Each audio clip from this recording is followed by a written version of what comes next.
হাম রোগ থেকে বাঁচতে সকাল বিকাল একটি দোয়া পড়ে আপনার সন্তানকে ফু দিন।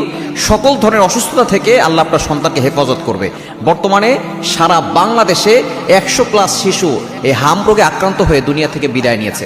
এজন্য অবশ্যই আমাদেরকে সতর্ক থাকতে হবে এবং এই হাম রোগের কি কি লক্ষণ রয়েছে, এর প্রতিকার কি এবং আমাদেরকে কোন কোন আমল করতে হবে, যে আমলের মাধ্যমে, যেই কাজের মাধ্যমে আমাদের সন্তানরা এবং আমরা সুস্থ থাকতে পারি। 1 নম্বর আমরা জানবো যে হাম রোগের কি কি লক্ষণ রয়েছে।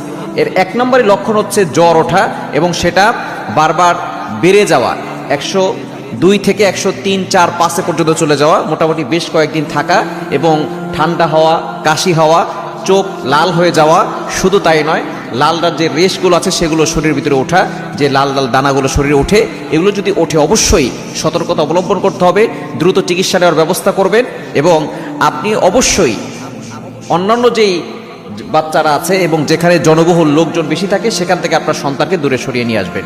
তবে এখান থেকে বাঁচার জন্য আপনি সকাল বিকাল আপনার সন্তানকে একটা দোয়া পড়ে ফু দিলে আল্লাহ তাআলা আপনার সন্তানকে সকল ধরনের অনিষ্ট থেকে হেফাজত করবেন। দোয়াটি হচ্ছে,